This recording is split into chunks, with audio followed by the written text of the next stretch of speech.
I came today. Tell your neighbor, say neighbor, I command you to be stirred up again.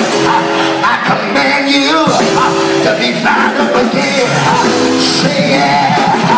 If they was gonna kill you, they should have killed you last year.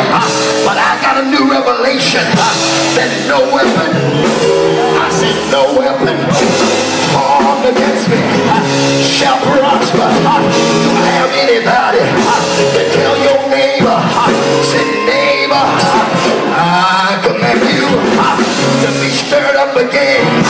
I command you to be fired up again. Get excited about your ministry. Get excited about your anointing.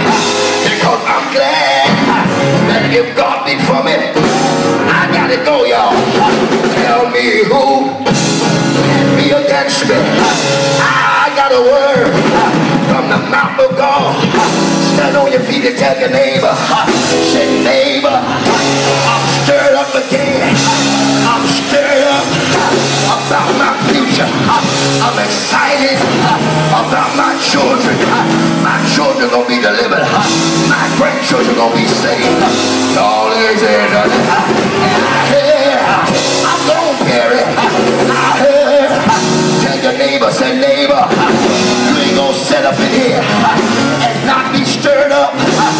God, God, God, my Lord, it's good to you. Say yeah. I just came by to tell the church, get stirred up again. Prophesy again. Go preach again.